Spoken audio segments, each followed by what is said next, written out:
तो hello guys, फिर से मैं आ गया हूँ आपका दिमाग खराब करने। तो आज की इस वीडियो में हम जानने वाले हैं जीरो लॉ ऑफ थर्मोडायनेमिक्स। तो जीरो लॉ ऑफ थर्मोडायनेमिक्स आपको इतनी आसानी से समझाएंगे कि आप बोलोगे यार क्या बात है। ठीक है, तो आज की इस वीडियो को आइए शुरू करते हैं। तो इस टॉपिक को शुरू करने से पहले आपसे एक छोटी सी रिक्वेस्ट है कि वीडियो आप लास्ट तक जरूर देखना। इस कंसेप्ट के बाद आपको जीरो लॉ ऑफ थर्मोडायनेमिक्स में कोई भी दिक्कत नहीं आएगी। तो आइए इस टॉपिक को शुरू करते हैं। तो जो जीरो लॉ ऑफ थर्मोडायनेमिक्स क्या बोलता है, मैं आपको एक सिंपल से एग्जांपल से समझाता हूं। तो मान लो कि हमारे पास तीन फ्रेंड्स है। तो तीन फ्रेंड्स है, एक का नाम है बाबूराव, एक है बाबूराव और दूसरा है हमारे पास राम है, सॉरी दूसरा है राजू और तीसरा है श्याम। ये तीनों क्या है, तीनों फ्रेंड नहीं है। देखो बाबूराव और राजू एक अच्छे फ्रेंड है, अच्छे खासे अभी अभी दोनों फ्रेंड बन चुके हैं। और बाबूराव और श्याम भी एक अच्छे खासे फ्रेंड बन चुके हैं। कुछ दिनों के बाद, कुछ समय के बाद क्या हो जाएगा, ये राजू और श्याम भी अच्छे खासे फ्रेंड बन जाएंगे। समझ में आ रहा है मैं क्या बोल रहा हूँ? बाबूराव और राजू अच्छे खासे फ्रेंड अभी अभी फ्रेंड बन चुके हैं और बाबूराव और श्याम भी अभी अभी फ्रेंड बन चुके हैं अच्छे खासे। बाद में कुछ समय बाद क्या होगा, इन तीनों का बहुत अच्छे से जमने लगेगा और कुछ समय बाद राजू और श्याम भी अच्छे से दोस्त बन जाएंगे। यही है जीरो लॉ ऑफ थर्मोडायनेमिक्स।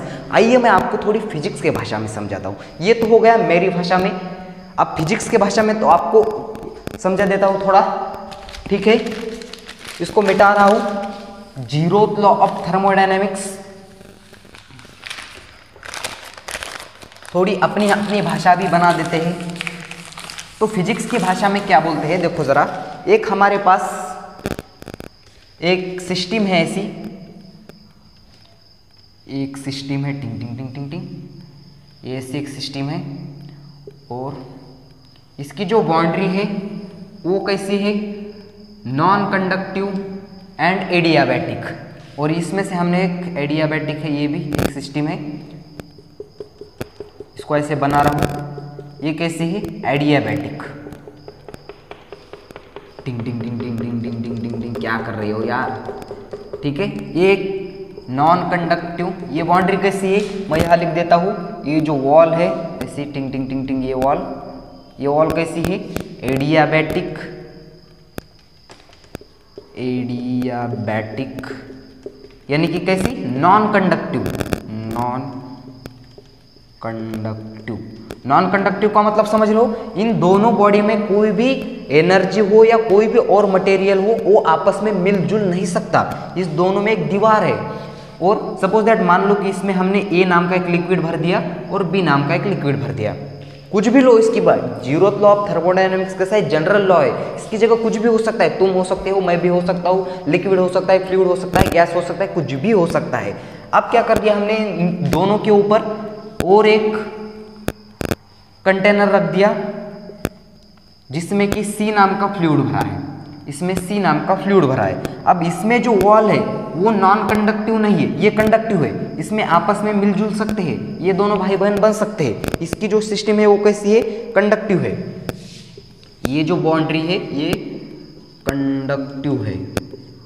अब क्या हो जाएगा, थोड़ी समय के बाद इसमें जो ए एंड सी का टेम्परेचर है, इसमें आपस में मिलजुल सकते हैं। इसमें एनर्जी चेंज हो सकती है, हीट एक्सचेंज हो सकती है, जो भी हो सकता है वो हो सकता है।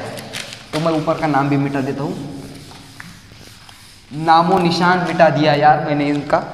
अब देखो जरा, पहली बात है A and C. A and सी का जो है वो थर्मल इक्विलिब्रियम में आ गए। ये क्या आ गए, थर्मल इक्विलिब्रियम। ये जो है A and C thermal equilibrium में आ गए और ये भी कंडक्टिव है, यानी कि इसमें से भी हीट और एनर्जी ट्रांसफर हो सकती है।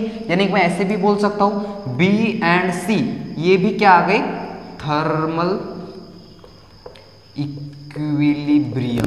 इक्विलिब्रियम में समझ में आ गया। इन दोनों का टेम्परेचर, साइंटिस्ट को बात ही पता नहीं, आपको बात पता है, यानी कि ए और सी का टेम्परेचर सेम है। Temperature of A and equal to temperature of C, इन दोनों का टेम्परेचर भी बराबर हो गया। एंड यहाँ temperature of B equal to temperature of C हो गया। अब इन दोनों को बातों को ध्यान में रखते हुए हम ये बोल सकते हैं देखो जरा T A equal to T C है और T B equal to T C है। अब इन दोनों को बाद में हमने क्या कर दिया, इन दोनों की आपस में क्या करा दी हमने, ये जो बाउंड्री है, इसकी जो बाउंड्री है ये कैसे थी पहले, नॉन कंडक्टिव। अब इन दोनों के बीच की हमने दूरियां हटा दी, इन दोनों को अच्छे खासे प्यार करने के लिए छोड़ दिया। अरे यार ये तो अच्छी खासी बात हो गई, प्यार मोहब्बत की बात आ गई। एक बच्चे से मैंने पूछा कि आपको कौन सा सब्जेक्ट अच्छा लगता है या कौन सा मास्टर अच्छा लगता है, तो वो बोला कि सर मुझे कोई भी क्लास अच्छा नहीं लगता, जो भी लगता है, जो भी मास्टर क्लास में प्यार मोहब्बत की बातें करे बस वही अच्छा लगता है। ठीक है, अब इन दोनों की क्या करा दी हमने, शादी। अरे यार तुम भी कितने गंदे बच्चे हो, हमेशा शादी मोहब्बत की बात करते रहते हो। तो देखो यहाँ से जो इन दोनों की दूरियां हमने हटा दी है। अब क्या हो गया, ए एंड बी का बी में क्या हो गया, कुछ भी नहीं हुआ। क्यों कुछ भी नहीं हुआ, हमने ये नोटिस कर दिया, स्टेट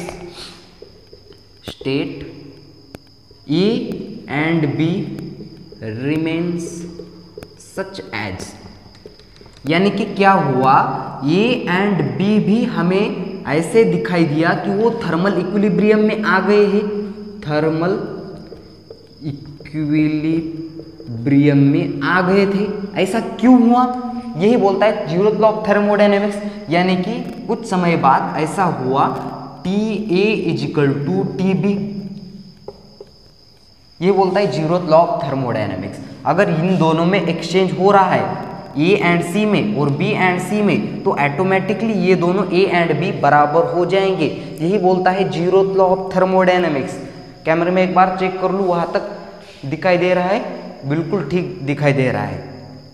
तो यही बोलता है जीरोथ लॉ ऑफ थर्मोडायनेमिक्स। अगर आपका इसका जो स्टेटमेंट्स नोट करना है तो मैं ये स्टेटमेंट्स भी स्क्रीन पे आपको दिखा दूंगा। ठीक है, इतना नोट कर लो। तो स्टेटमेंट देखो जरा, नोट करते करते समय कर लिया होगा तो इसको पॉज करके स्टेटमेंट्स नोट कर लो। तो इसका अगर if a two bodies are in a thermal equilibrium with the third body separately individually, then the two bodies are in a thermal equilibrium with each other। समझ में आ गया? if a two bodies are in a thermal equilibrium and such as a third body is are automatically in a thermal equilibrium। Statement से में आपको समझ में आया होगा। if a two bodies are in a thermal equilibrium with a third body separately individually, then the two bodies are in a thermal equilibrium। समझ में आ गया? आई होप ये सारी इंफॉर्मेशन आपको समझ में आई होगी। समझ में आया हो तो इस वीडियो को लाइक कर देना, और जब अभी का टाइम एग्जाम का टाइम है, पढ़ाई करते रहो, और तब तक के लिए फेरी ऑल द बेस्ट।